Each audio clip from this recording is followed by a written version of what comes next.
Hello and welcome to Washington Talk. I'm Eun-jung Cho. President Donald Trump said he would like to engage in nuclear arms control talks with Russia and China. Secretary Rubio met with his Korean and Japanese counterparts and reaffirmed the U.S. extended deterrence commitments to its allies. Today, we discuss the nuclear posture in Northeast Asia.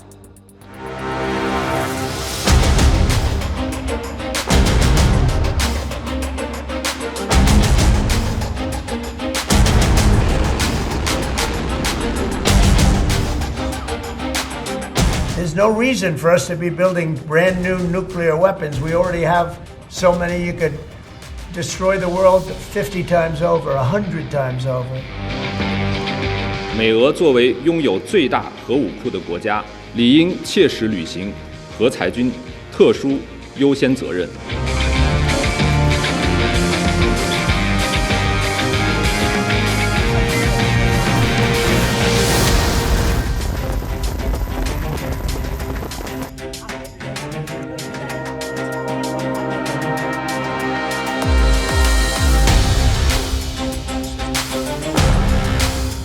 That does not mean that it will be off the table, but we have to be fully prepared in dealing with the security threat from the north and other parts of the region.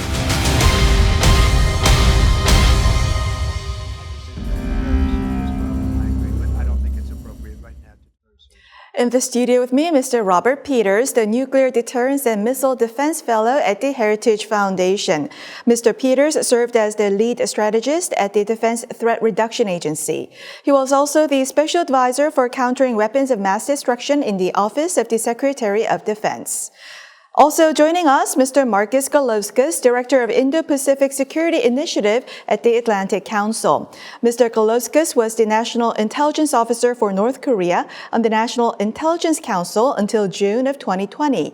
As NIO, Mr. Garlauskas led the U.S. intelligence community's strategic analysis on North Korea. Welcome to the program. Thank you. Thank you. Now, Mr. Peters, China's rapid expansion of its nuclear forces from low-yield to intermediate-range systems raises concerns about China's possible coercion against the United States and its allies. How will China's nuclear blowout impact the nuclear balance in the region, especially Korea? Well, I think it's fundamentally changing the military balance in the region, but I would offer it's also changing strategic stability in the region. And by what I mean by that is, in 1991, the United States removed the last of its tactical nuclear weapons from East Asia.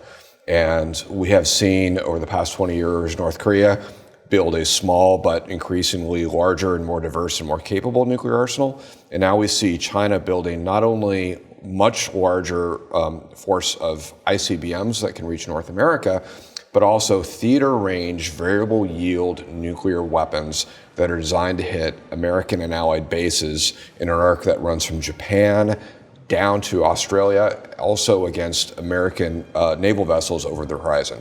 And so what they're really building is a nuclear warfighting arsenal. And that fundamentally changes how Americans think about security within the region, but also how our allies and partners within the region need to think about Chinese behavior and what their intentions are.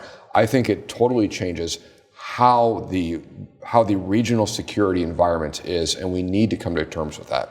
Mr. Garlauskas, China has already put pressure on South Korea over the THAAD deployment and over security cooperation with Japan and the United States. Do you think China's enhanced nuclear capabilities exacerbate the strategic dilemma South Korea faces between Washington and Beijing? I don't think Seoul is equidistant between Beijing and Washington. I think Seoul is just simply has a different risk calculus sometimes on some of these issues. But at the end of the day, the buildup of the PRC's nuclear capability poses huge risks for stability in the region, huge potential for conflict, including potentially emboldening North Korea to up its level of aggression against South Korea, including the potential for a war, say, over Taiwan, that would actually draw the Korean Peninsula into the conflict. And so anything that makes the PRC more willing to risk conflict, like the buildup of its nuclear capability, ultimately hurts South Korea's interests tremendously. even if, again, Seoul's risk calculus may be a little bit different than Washington's. And Mr. Garlauskas, you just said China's nuclear expansion emboldens North Korea. How is North Korea's nuclear strategy impacted by China's nuclear expansion? Is it possible that North Korea could take more aggressive nuclear posture mirroring China? Well, I think in some ways it's almost like China is mirroring North Korea in terms of building up its tactical nuclear capability, for example. And so I think there's a synergistic effect between the three nuclear-armed adversaries that the U.S. and its allies face. With Russia's actions and its willingness to support North Korea, to protect it from the effects of sanctions, and to provide it with resources and capabilities to increase the threat that it poses. The PRC's willingness to back North Korea, just like Russia, to protect North Korea from the effects of sanctions, and essentially providing this backstop for North Korea that ultimately, if North Korea gets itself into a situation where the response might result in the end of the regime, there's always the possibility that China would intervene to save the regime from a disaster of its own making, just as, frankly, the Chinese did in 1950. So the more powerful and capable China is, the more likely it is that North Korea will assess that its strategic situation is stronger and that it can accept more risk. And we've done a lot of analysis and some tabletop exercises on this, and certainly a stronger China puts North Korea in a position where its risk calculus becomes more willing to accept the possibility of conflict. So Chinese nuclear buildup is more of an opportunity for North Korea than a risk? Absolutely. Mr. Peters, how would China's nuclear buildup change the strategic calculus of U.S.-RK alliance and U.S.-Japan alliance? And would China's such moves lead to U.S.'s strengthening or reassessment of its extended deterrence over its allies? Well, I don't think that we would reassess our extended deterrence over Japan and South Korea. I think that's going to stay in place. I think that what you may see is the United States say, do we need to change our nuclear force posture in theater given the expansion of not only the North Korean arsenal, but also the Chinese arsenal? And in particular, I go back to the China's, what I would describe as a nuclear warfighting arsenal, in that it's one thing to build capabilities to hold at risk your adversary's homeland. It's something very, very different to build capabilities that are designed to destroy enemy warfighting formations, so troop formations, bases, logistical nodes, ships at sea. And so I think one of the big differences for the United States is grappling with right now is not only the Chinese conventional military buildup, in which they have the world's largest navy, they're building fifth generation fighters, they're building massive numbers of missiles that can range Taiwan. I think we're also looking at why are they building a force that is designed to employ nuclear weapons to destroy American and allied formations, military formations? And in that sense, I think that the Americans may have to say, do we need to relook at reintroducing theater nuclear weapons into East Asia, which is something that we haven't had in place since the end of the Cold War? I think one of the key points here is the synergy between the ability to threaten the U.S. homeland with ICBMs and then the ability to pose the threat and the very credible capability to conduct tactical nuclear strikes in the region. And so this is the case for both China and North Korea, is that these two work in tandem. And so there's been a lot of focus, as we all know, on the fact that China is building up its ICBM force. And Bob's points about the capabilities that China is building up to actually be able to conduct strikes in the region, to have essentially a nuclear warfighting capability at the theater level, that is enabled and backstopped by the progress that the PRC is making toward having a near-peer strategic level nuclear arsenal. So I think these work together, and I think Bob is absolutely right to be raising this concern. If I may, so what we're concerned about, or what I'm concerned about, others are concerned about, is let's say a conventional conflict breaks out between the United States and some American-led coalition and China or North Korea. If the adversary has theater-range, low-yield tactical nuclear weapons, and the American-led coalition does not have that within theater, let's say the American coalition is winning that conventional fight. What could happen is the adversary, whether they're in Beijing or Pyongyang, could say, well, I've got these theater low-yield tactical nuclear weapons. I can use these weapons to change the course of the conflict and come out on top. And that's a very dangerous temptation if you're sitting in Beijing or Pyongyang, particularly if the American side does not have anything with which they can respond in kind within theater. And that's the concern. So, Mr. Garlauskas, you also agree with Mr. Peters' idea that U.S. should reintroduce tactical nuclear weapons to the theaters. Do you think that's the best option that serves the interest of South Korea and the United States?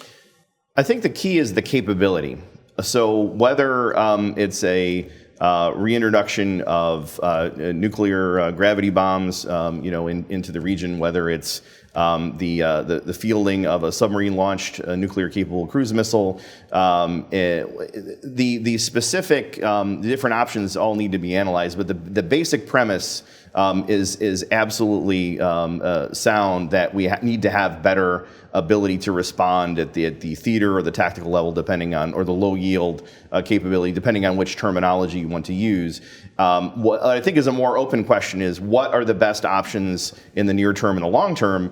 And unfortunately, exploring those options, in my view, has been stifled by this fundamental unwillingness to, number one, recognize how big of a challenge this is, and then this sense that us introducing capabilities that provide some degree of parity with the adversary is somehow destabilizing or dangerous, when in point of fact, actually it's the disparity that is dangerous. And so we haven't even done the analysis on this, I would argue, yet, in part because it's been so taboo to even talk about seriously the idea of what we would reintroduce. And these are the kinds of conversations that we need to be having right now with our allies, with the American public, to understand that these are capabilities that we will have to pay with tax dollars to develop.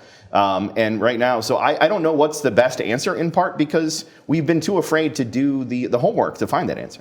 So you bring out the issue that we need to explore many options. How about NATO-style nuclear sharing that some Koreans want? I think that's an option that we should consider. I think we should even have, as the spectrum of options, the potential for South Korea to field its own nuclear weapons under its own sovereign control. So we need to look at the full range of capabilities and options, and the risks and rewards of each of those options in order to really be able to make an informed decision. Did you just say under its own sovereign controls? Did you just hint it at South Korea getting independent nuclear weapons? No, I'm not hinting at it. I'm saying that is a one of the range of possibilities that has to be considered right now, given the situation and how it's deteriorating. That should be part of the conversation as a possibility. So we're going to get to that South Korea's independent nuclear development later in this discussion. Mr. Peters, how would you respond to arguments that redeployment of tactical nuclear weapons into theater would provide targets for enemy attacks or lead to regional instability? I think those who make that argument don't actually, I think they actually underplay the threat that exists today. And so if you reintroduced American nuclear weapons into theater, there's only a certain number of key bases, primarily Air Force bases, at which they can be stored. Those key bases are already targets in the minds of our adversaries. So it's not that those bases will suddenly pop up at the top of the target list because they're stored at a certain base, whether that's on American soil or South Korean soil or wherever. Those bases where you could put those weapons are already going to be hit by the adversary at the initiation of conflict. And so I don't see that as suddenly they're just going to create new targets.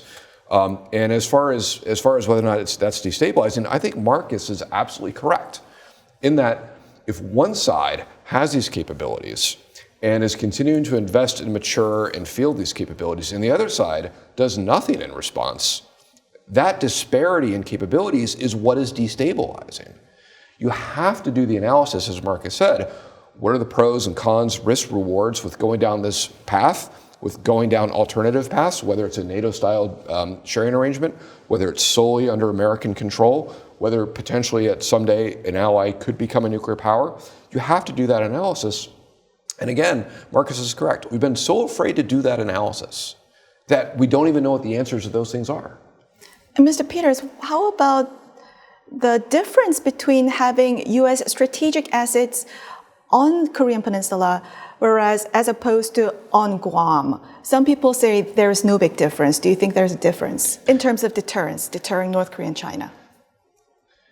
Is there a difference? I would offer yes, in that The geography is different. Guam is much farther from the front lines than Korea is. Given the nature of the threats within Northeast Asia, Guam becomes a much, much longer flight time to get from the base to the target. Having the ability to generate nuclear forces out of a place like South Korea gives you a far greater range of options of adversary targets which you could hold at risk. That's why South Korea is attractive. Then how about the difference between tactical nuclear weapons permanently based on the Korean Peninsula as opposed to rotationally basing it? I think those are all options that we need to examine within the United States and then have that conversation with the South Koreans. Again, those are pros and cons. I think that if they're rotational, you could have the ability to use that as signaling to say we're going to move these capabilities into theater in response to this crisis in which we find ourselves. But I think that there are real deterrence benefits to having a continued presence of these weapons that are relatively permanent within South Korea, like what we have in NATO. We've had nuclear weapons at certain bases in Europe for decades now. And there is a benefit to have that continued presence. Mr. Garlauskas, Vipin Narang, Acting Assistant Secretary of Defense for Space Policy under the Biden administration, told the Munich Security Conference last week that B-61 on South Korea, very vulnerable as they are likely not survivable against a nuclear North Korea. They'd be the first target in any crisis or conflict. For the Indo-Pacific environment, extended deterrence is a much more survivable and much more effective deterrent because it's essentially not visible. What is your reaction? Yeah, so I think Vipin is really a brilliant thinker, and I respect his analysis. But I think the idea that North Korea would strike the nuclear capabilities on the Korean Peninsula in the first opening rounds of the conflict suggests a great deal of risk acceptance by North Korea that then would trigger a nuclear response. If you target nuclear capabilities on the peninsula in the first day, then why would you not expect that the United States would respond with nuclear weapons located from off peninsula? So I'm not sure I agree with the logic trail there. But in general, though, I think capabilities that are hard for North Korea to track and to attack could be very helpful. And so I and many others are, for example, supporters of submarine-launched nuclear-capable cruise missiles. And I think there's many other options, including looking at short-range land-based capabilities with nuclear warheads of mobile systems, right? So I think there's a lot of capabilities, but I don't necessarily think we should peremptorily rule out the idea of basing nuclear weapons on the Korean Peninsula until we've done the analysis. And particularly, we shouldn't let North Korea intimidate us with their nuclear threat to be unwilling to station weapons on the peninsula simply because North Korea could strike them. Well, everything is vulnerable by that logic. So should we pull USFK off the peninsula because USFK will be the targets on the first day of the war? The logic doesn't really add up. And again, I respect Vikram and his analysis, but I just have to disagree with the premise of that answer. And to be fair, I didn't hear his comments, so maybe I'm not fully understanding what his point was. I want to move on to South Korea's nuclear drive. Mr. Garlauskas, according to Atlantic Council, your organization's latest survey of leading global strategists, 40% of respondents expect South Korea to have nuclear weapons in the next 10 years. This is third highest after Iran with 73% and Saudi Arabia 42%. Why do you think the number has rose 15 percentage points in just 1 year? So first of all, thanks for citing the Atlantic Council's great work on the foresight work. What a spectacular team. So I'm glad they're raising this issue and bringing this to the forefront. I assess the reason that number has increased is because of the concerns about the crumbling of deterrence on the Korean Peninsula, driven by North Korea's virtually unchecked continued growth in its nuclear weapons capabilities. And again, the fact that we haven't done something more extreme or a more risk acceptance to counter that growing threat from North Korea. So to me, this number is not surprising. I'm not sure it's necessarily reflective of the real odds. This is a survey that's helped to help people understand and think about this issue. But I do think it's mostly in response to the growth in North Korean capability and the concern is generating, particularly in South Korea, but even generating concern in the United States. Mr. Peters, do you think there's a real possibility that South Korea may go nuclear? And other than the diplomatic and political obstacles, what are some of the technological hurdles that South Korea needs to overcome? I don't think there's a lot of technological hurdles that they would need to overcome. I think of South Korea, I mean, you're talking about one of the most technologically advanced societies on Earth. And so if they wanted to produce nuclear weapons, they've got the technical know-how. What I would say is it's understandable that there's a not insignificant segment of the South Korean population that wants their own indigenous capabilities. What I would say is if you don't want South Korea, and it's understandable that they want these things given the security environment, but if you actually care about non-proliferation, if you actually don't want to see more countries in the world with nuclear weapons, then you have to think seriously about what are the tools and mechanisms that we used in the past to try to convince states not to pursue their own indigenous nuclear weapons capabilities, like what we did with Germany during the Cold War, Italy, and others, and so forth. And part of that is nuclear weapons sharing agreements, like we did with our NATO allies in the Cold War. I mean, part of it is a deterrence issue, to be sure, but part of it is an assurance issue to say you don't need to have these weapons. We are here, we are present, we are visible, and I think that would be a reason that you would want to introduce American nuclear weapons into theater to try to stave off an independent South Korean nuclear weapon. Yeah, and to build on what Bob just said, I think it's important to keep in mind where the focus of U.S. policy toward nuclear deterrence and nuclear issues in the Korean Peninsula has been in recent years. And our analysis looks at it as the United States has been more responsive to concerns about the need to assure our allies about the strength of deterrence than actually focusing on what really deters the adversary. And this is one of my concerns. And in particular, it seems like, to put it in simple terms, that Washington has acted like it's more concerned about theoretical South Korean nuclear weapons than about actual North Korean and Chinese nuclear weapons. And that's not the right way to approach the problem. And so I agree with Bob on the need for assurance, but our primary priority in thinking about our nuclear posture in the Indo-Pacific should be what will deter the adversaries.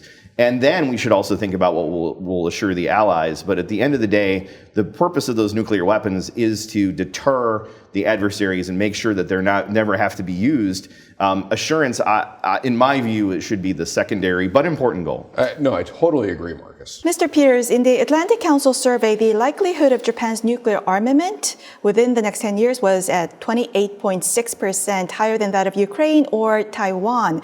Do you think Japan has that nuclear latency to get that weapon very quickly? If South Korea were to go nuclear, how would that affect Japan's security strategy? Look, I think Japan could make the decision to go nuclear very quickly, and they could probably get a constituted arsenal in very short order. If South Korea became a nuclear power, I think Japan would look very seriously at getting their own indigenous capabilities. And Mr. Garlauskas, 24.2% of the respondents in that Atlantic Council survey said North Korea is likely to use nuclear weapons in the next 10 years, almost similar to Russia's potential for using nuclear weapons. Under what scenarios, what might North Korea use nuclear weapons, do you think? The most likely scenario for North Korea to actually employ a nuclear weapon on the battlefield, because I would argue they use them for coercion and deterrence probably every day, but if they were to actually launch a limited nuclear attack, the number one reason would be because North Korea is in a conflict that started through miscalculation with the alliance, with South Korea and the United States, and then it gets to the point where North Korea assesses is going to lose the conflict, as Bob alluded earlier, and then they employ these nuclear weapons to try and get an end to the conflict that allows the regime to survive. I think that's the most likely case. So when North Korea is already in a conflict, not to open a conflict? Right, I think that's a possibility, right? I'm not going to rule out that they could use them in the opening salvo, but I think the most likely case is intra-conflict escalation, where the war is already ongoing and they use nuclear weapons because they're losing the conflict. Well, we'll discuss more later together about this topic. Mr. Garlauskas, Mr. Peters, thank you very much for joining us. Thank you. Thank you. And thank you for watching. We'll be back here next week with U.S. experts to discuss the two Koreas and the region right here from Washington.